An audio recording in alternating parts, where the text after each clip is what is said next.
Oh gitu. Assalamualaikum. Kok ribut? Assalamualaikum Bu Bintan. Ada apa Pak Saiful? Sini dulu kita duduk. Adakah yang ingin Bapak bicarakan? Iya, ini mau cerita sama Ibu. Kemarin saya kan ditegur oleh kepala sekolah. Katanya dari pengawas kemarin sempat melihat saya mengajar di kelas, tapi saya tidak menggunakan buku teks atau enggak membawa buku. Nah, jadi saya perlu seseorang yang mau mendengarkan cerita saya dan memberikan masukan pastinya bagaimana saya menghadapi masalah yang saya hadapi ini, Bu. Sebenarnya apa tujuan Bapak menceritakan hal ini sama saya?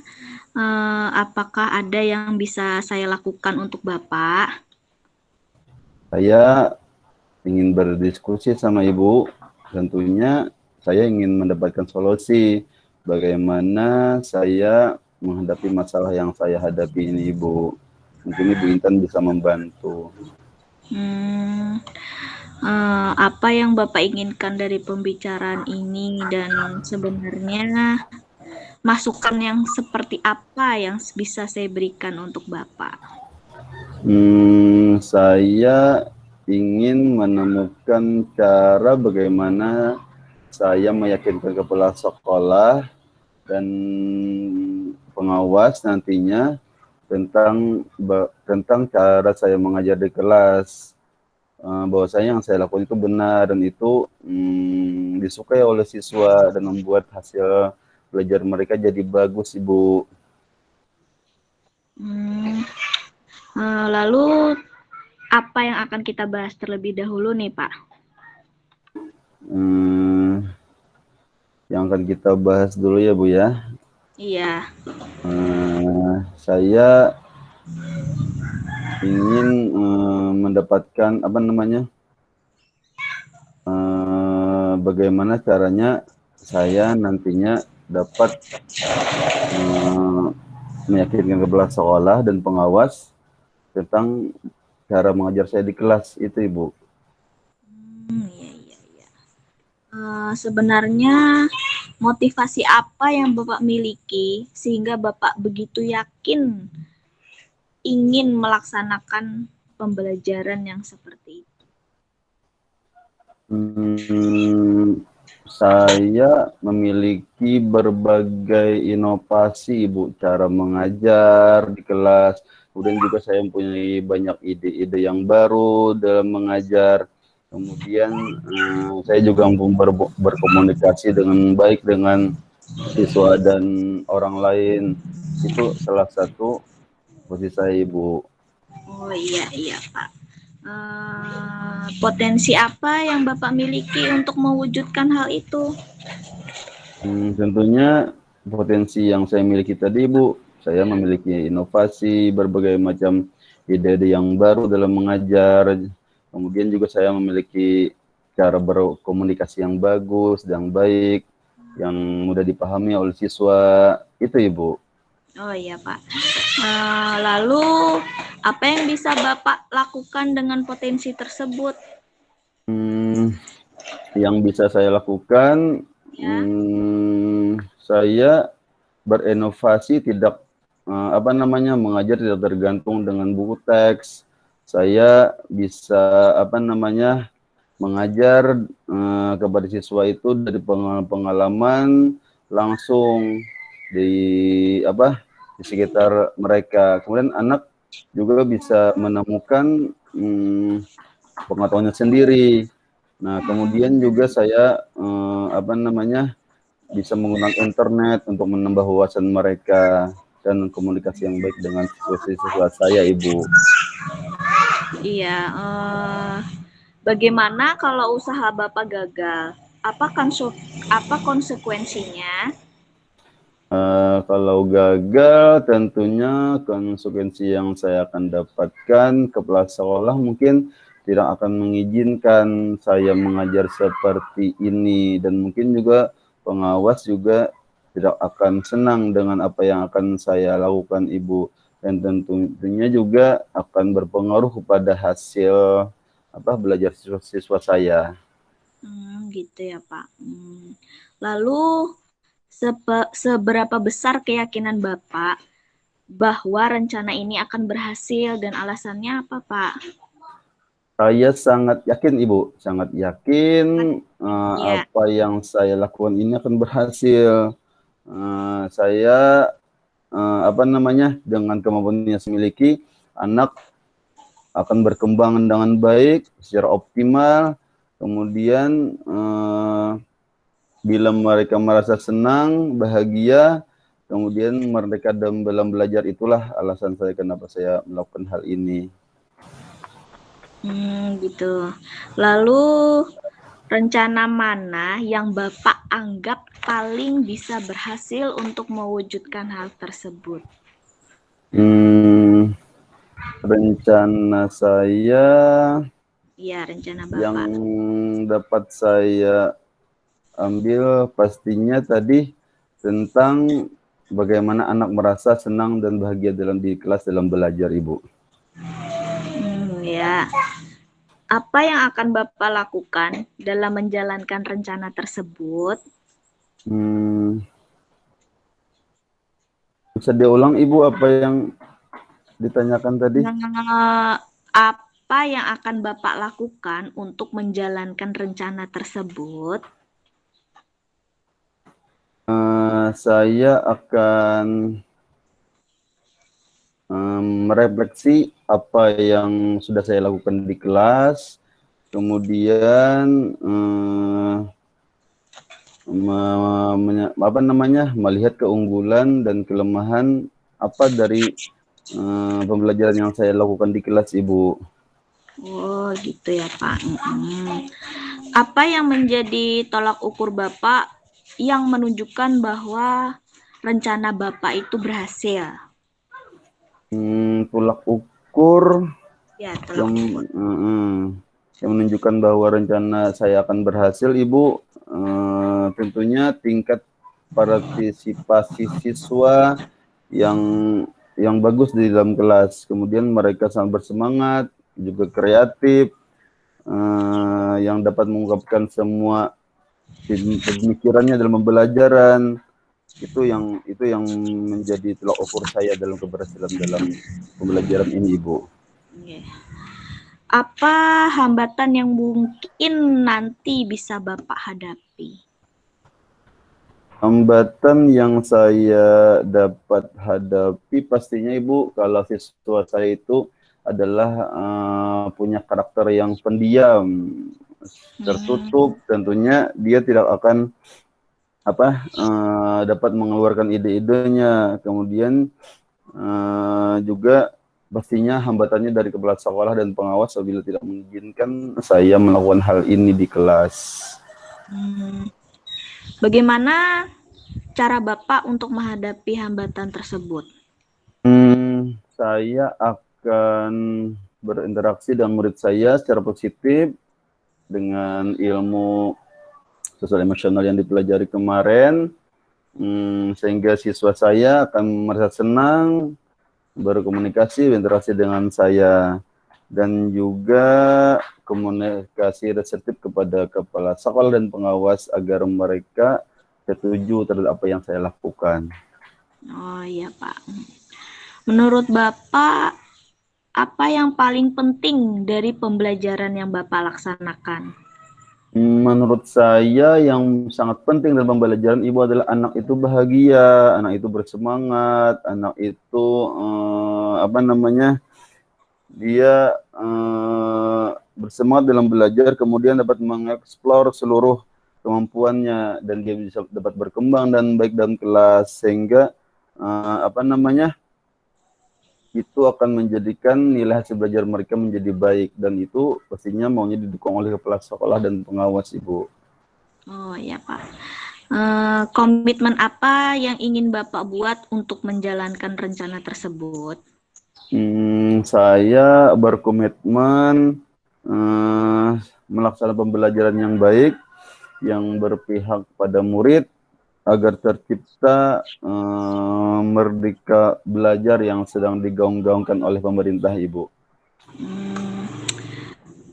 Kemudian siapa yang paling bisa Bapak percayai untuk mewujudkan komitmen Bapak?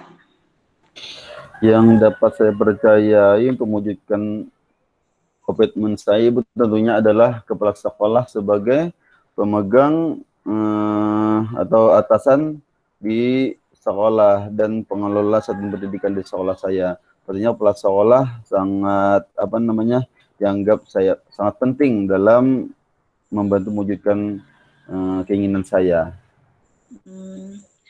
Kapan Bapak akan melaksanakan rencana itu? Sebenarnya sudah saya mulai, Ibu. Saya mulai mengumpulkan semua sumber-sumber referensi, kemudian juga contoh-contoh sekolah yang sudah menerapkannya, agar nantinya dapat membawa itu menemui kepala sekolah dan menjelaskan hal tersebut kepada beliau agar beliau setuju dan nantinya akan membicarakan itu kepada pengawas sekolah.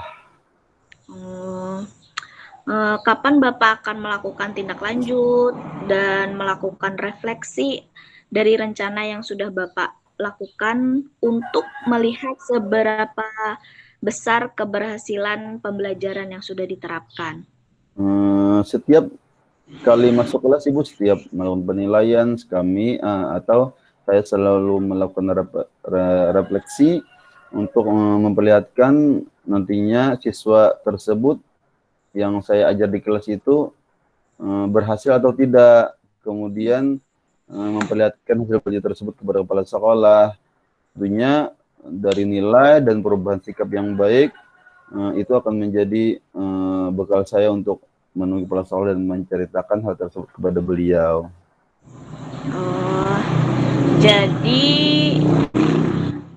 Jadi itu artinya sekarang Bapak sudah menemukan jalan keluarnya. Bapak juga sudah merefleksikan pembelajaran yang Bapak lakukan. Bapak sudah mencari sumber-sumber referensi yang mendukung untuk membuktikan bahwa pembelajaran Bapak itu sesuai dengan ilmu pengetahuan. Kemudian hasil dari semua itu Bapak sampaikan kepada kepala sekolah untuk meyakinkan beliau. Kemudian Bapak meminta kepala sekolah untuk meyakinkan Bapak pengawas bahwa pembelajaran Bapak itu berpusat kepada murid. Benar begitu, Pak? Iya, Ibu, benar sekali, Ibu Intan. Sekarang saya sudah lega, sudah tenang, karena Ibu sudah mau mendengarkan cerita saya. Terima kasih, Ibu. Saya sekarang sudah menemukan solusi apa yang harusnya saya lakukan. Sekali lagi terima kasih. Berarti Bapak sudah lega sekarang, sudah menemukan solusinya kan? Iya.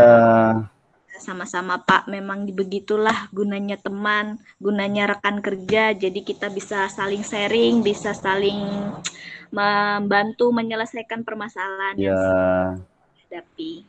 Terima kasih, Ibu. Ya, Pak. Sama-sama. Assalamualaikum. Waalaikumsalam. Oke. Silakan Bu Yun berkomentar, Bu Yun. Waktu yang cukup lama karena kasus yang berat. Iya, kasus lebih 20 menit kah? Belum tahu lah. Cuma berdasarkan pengamatan ulun antara dialog Pak Saiful dengan Pak Ibu Intan sebagai coach, Pak Saiful sebagai coach. Mungkin untuk di bagian awal itu untuk sebagai pengantarnya mungkin Ibu Intan gugup lupa merespon Assalamualaikum dari Pak Saiful. Itu yang ulun amati. Jadi mempersilakan duduk Saiful tadi kan. Grogi. Ya mungkin faktor gugup itu dulu. Pemula ada apa ya Allah. Belajar biasa.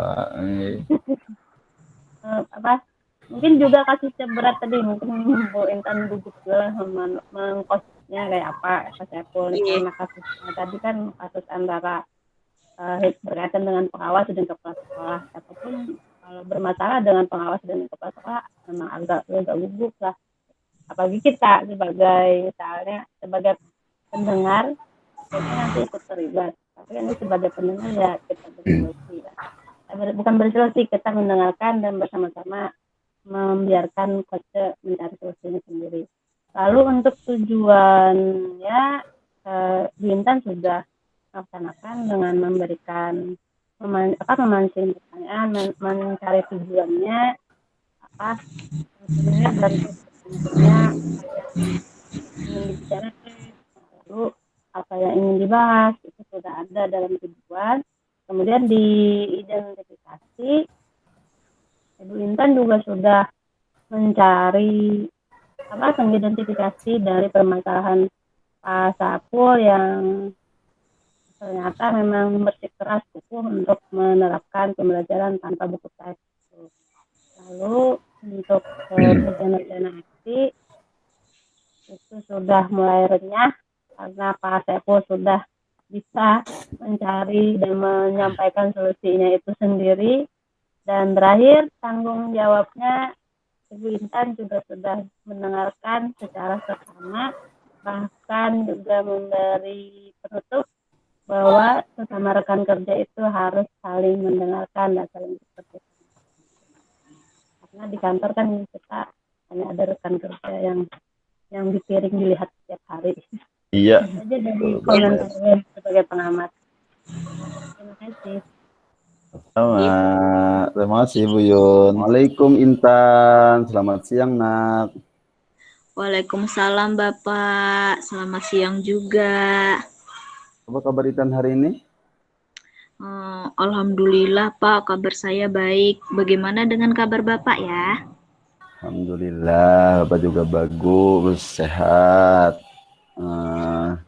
Kemudian, tahu nggak Bapak kenapa memanggil kamu ke sini? Ibu, Bapak mau membicarakan sesuatu loh sama Intan ini. Intan lagi sibuk atau enggak sekarang? Nggak tahu Pak, kenapa ya Bapak manggil saya? Kayaknya saya lagi senggang nih Pak, nggak ada lagi kegiatan yang lain. Ada apa ya Pak? Coba sini dulu, duduk di dekat Bapak. Bapak mau bicara sama Intan. Iya Pak. Baik. Oke. Bapak perhatikan akhir-akhir ini Intan kok sebenarnya sering murung, kemudian biasa seperti sedih. Ada apa sih? Cerita dong sama Bapak. Ada masalah apa kamu? Nggak ada Pak. Nggak apa-apa. Nah Bapak, ayo cerita sama Bapak. Mungkin kamu perlu ngobrol sama Bapak, nanti Bapak akan kasih atau kita bisa mencari solusi atas masalah kamu. Sebenarnya gini Pak, saya ada masalah di kelas. Ibu Mita kan buka les privat, terus teman-teman di sekolah juga di kelas semuanya pada ikut les privat sama Ibu Mita, cuman saya aja yang enggak ikut Pak. Terus nilai saya dalam mata pelajaran matematika juga rendah Pak. Saya sepertinya nggak berhasil dalam mata pelajaran matematika. Dan sepertinya saya tidak diberlakukan dengan adil, Pak, sama Ibu Mita. Masa? Tahu dari mana Intan kalau Ibu Mita tidak adil sama Intan? Nilai saya selalu rendah, Pak, dibandingkan dengan teman-teman yang ikut les. Dan juga Ibu Mita selalu menyindir saya, Pak, di kelas. Saya merasa sedih, saya juga nggak enak hati, Pak. Oke, kalau begitu ada nggak usaha kamu untuk berhasil dalam pelajaran matematika sama Ibu Mita? Kemudian juga Intan berusaha untuk bicara sama Ibu Mita tentang masalah Intan. Ada Pak, saya mencoba membuat catatan tentang rumus-rumus matematika di catatan buku Ya. kecil. Saya bawa kemana-mana untuk menghafal dan dibaca. Kemudian saya juga selalu belajar, berlatih menyelesaikan soal-soal yang ada di buku paket, Pak. Lalu kalau untuk bicara sama Ibu Mita, nggak ada Pak, saya nggak berani. Udah bagus itu. Kemudian ada nggak kekhawatiran lain yang Intan rasakan? Ada Pak, saya khawatir jika nilai saya dalam mata pelajaran matematika selalu rendah dapat mempengaruhi saat kenaikan kelas. Saya khawatir dimarahi orang tua saya Pak kalau saya nggak naik kelas. Oke. Intan sudah berusaha untuk menghafal rumus-rumus matematika, kemudian juga belajar contoh-contoh soal di buku-buku. Kemudian ada nggak kelebihan lain yang Intan miliki? Apa ya Pak? Intan rasa Intan mudah bergaul, bisa mudah beradaptasi juga dengan hal-hal yang baru gitu Pak. Oke, sekarang Bapak mau tanya, sudahkah Intan merasa sudah menggunakan kelebihan yang Intan miliki itu untuk mencapai tujuan seperti mendekati Ibu Mita? Karena kan Intan mudah bergaul. Waduh, kayaknya belum Pak. Kayaknya saya belum menggunakan kelebihan itu untuk mendekati Ibu Mita Pak. Nah, sekarang apa rencana ke depannya nih? Mungkin saya akan mendekati Ibu Mita, akan berbicara langsung dengan Ibu Mita dengan menanyakan apa kekurangan saya sehingga saya dapat memperbaiki kekurangan saya. Saya akan mengatakan kepada Ibu Mita kenapa saya tidak ikut les privat kepada Ibu Mita, gitu Pak. Nah, itu baru Intan anak Bapak. Bapak senang dengarnya loh. Bapak yakin kamu bisa menyelesaikan masalah kamu sendiri. Iya, terima kasih Pak. Oke, lalu sekarang mau apa lagi Intan ini? Saya mau mempersiapkan diri Pak, soalnya saya takut kalau ketemu sama Ibu Mita, takut Ibu Mita marah sama saya. Jadi saya mau mempersiapkan diri, berlatih kata-kata yang akan saya ucapkan kepada Ibu Mita dan meminta maaf kepada Ibu Mita. Kalau saya nggak ikut les privatnya Pak, saya jadi takut Pak. Saya mau persiapan dulu ya Pak ya. Oke, Bapak bangga sama Intan. Intan dapat menyelesaikan masalah Intan sendiri. Bapak yakin rencana Intan pasti berhasil. Semangat ya. Iya Pak, terima kasih ya Pak sudah bantu saya dan meningkatkan rasa percaya diri saya Pak. Kalau gitu saya permisi dulu ya Pak.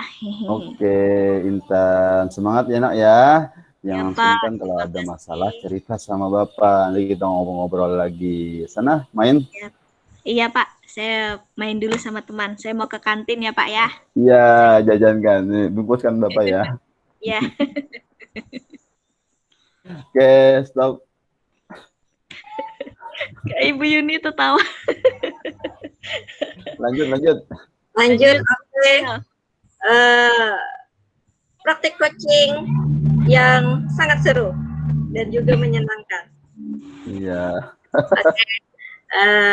Saya minta izin ya Pak Saiful sama Bu Intan ingin menyampaikan hasil observasi Silakan. pada itu. Ya, yang pertama mengenai tujuan, Coach sudah menyampaikan pertanyaan untuk mengetahui tujuan dan menggali informasi kepada coachingnya dari kegiatan coaching tersebut. Sedangkan untuk identifikasi, Coach juga sudah mengidentifikasi permasalahan yang sedang terjadi dalam diri siswanya. Coach juga sudah melakukan umpan balik dari potensi siswanya tentang apa-apa saja rencana yang akan dilakukan. Sedangkan untuk bagian rencana aksi, Coach sudah memberikan pertanyaan untuk menentukan apa yang akan dilakukan oleh si siswa, dan juga Coach juga memberikan umpan balik mengenai rencana aksi yang akan dilakukan dalam menyelesaikan permasalahannya. Untuk bagian tanggung jawab, Coach juga sudah memberikan pertanyaan untuk menunjukkan komitmen siswa, siapa yang bisa mendukungnya, dan umpan balik yang diberikan sudah memberi memberi umpan balik yang cukup baik bagi siswa itu sendiri. Terima kasih Pak. Iya. Ada observasi dari saya. Terima kasih Bu Amelia. Terima kasih Ibu.